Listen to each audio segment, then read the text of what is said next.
Karibu katika muendelezo wa masomo kutoka kwetu Azimri Healthcare. Leo nitakuelezeni faida zitokanazo na kitunguu saumu tunachokifahamu kama garlic.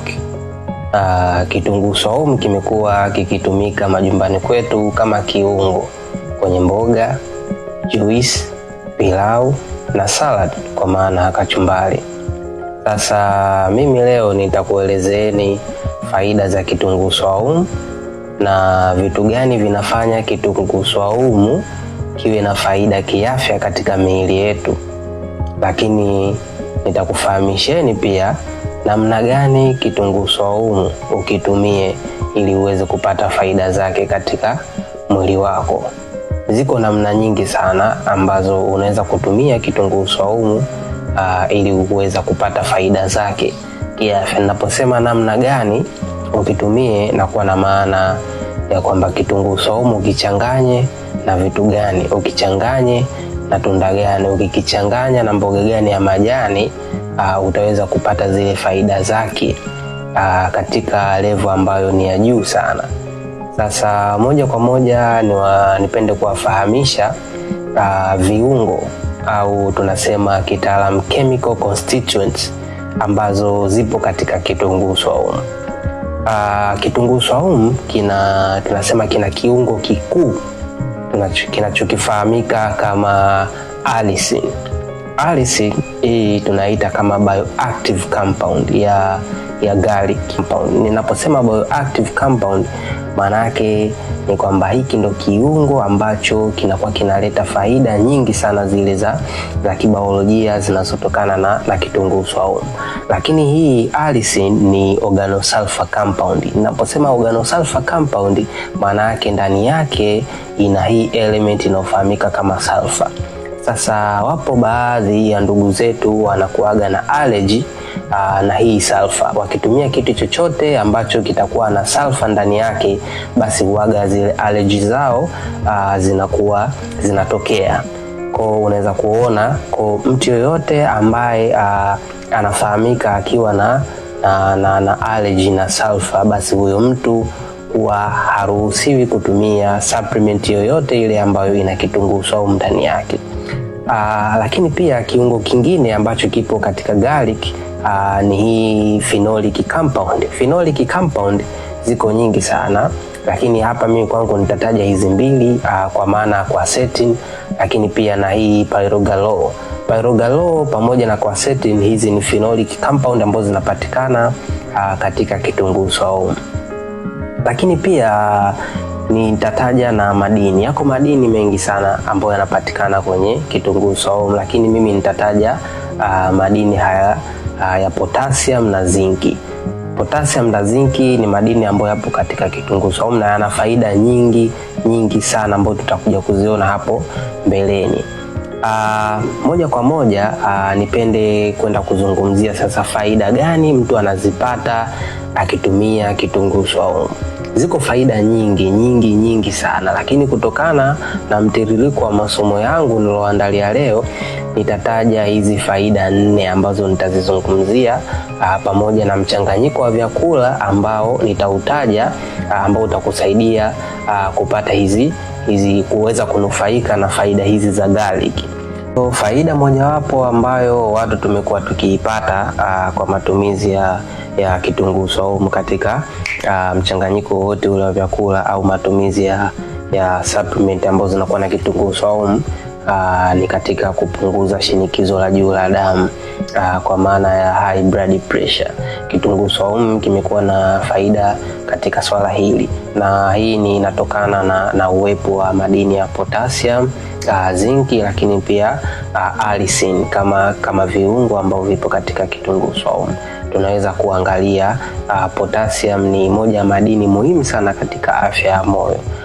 Kwa ili afya ya moyo iwe imara, basi madini ya potassium yamekuwa yakiplay part kubwa sana katika kuhakikisha swala hilo. Lakini pia faida nyingine ya kutumia kitunguu saumu ni swala zima la afya ya mishipa ya damu. Unajua kama tulivyosema katika kitunguu saumu kuna haya madini ya zinki.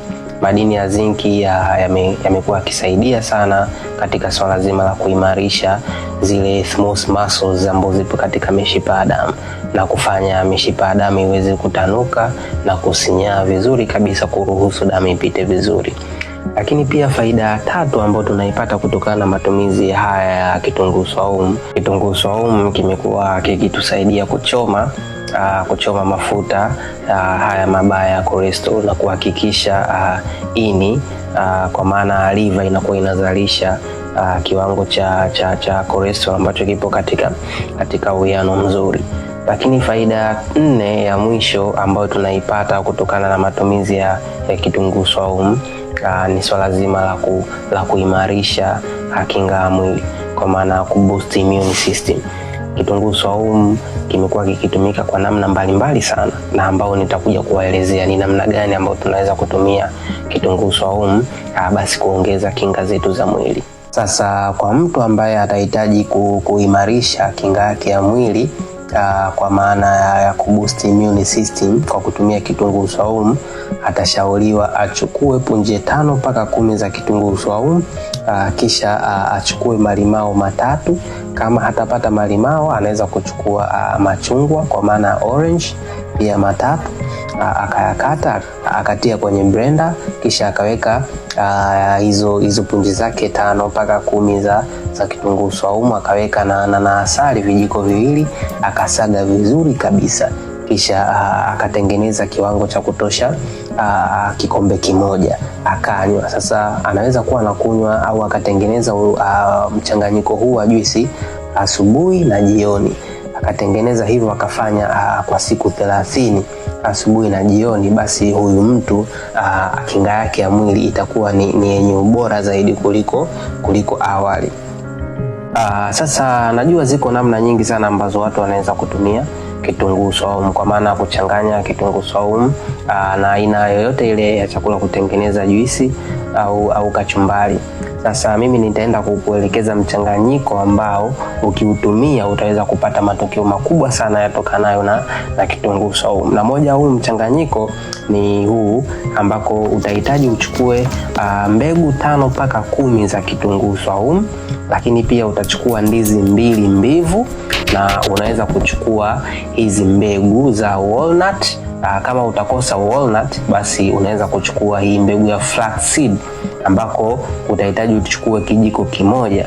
Utachukua na asali vijiko 2, kisha utatia kwenye blender yako. Utakadiria tu maji kidogo ya kutosha kikombe kimoja kile cha kawaida, ambako utasaga juisi yako.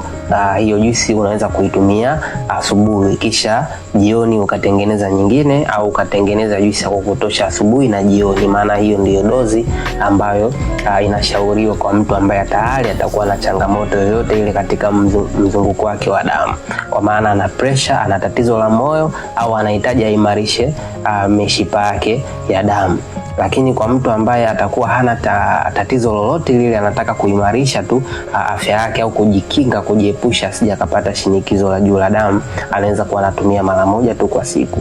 Ila kwa mtu ambaye ana changamoto tayari, atatumia huu utaratibu wa hii juisi asubuhi na jioni kwa zaidi ya miezi 3 itatakiwa atumie hivyo. Sasa huu mchanganyiko haushauriwi kutumika na watu ambao tayari wana allergy na sulfur, kama ambao tushaona huko ndani kuna garlic, kwa maana kitunguu saumu kina sulfur. Kwa mtu ambaye atakuwa na allergy na sulfur hatashauriwa. Lakini pia watu ambao wana hyperkalemia ni hali ambayo mtu anakuwa na potassium nyingi sana kwenye damu yake. Sasa huyu mtu hatashauriwa kutumia huu mchanganyiko, kwa sababu ataongeza kiwango cha potassium katika damu yake. Ukiangalia kitunguu saumu kina potassium, lakini pia ndizi kwa maana banana kuna potassium nyingi sana katika ndizi.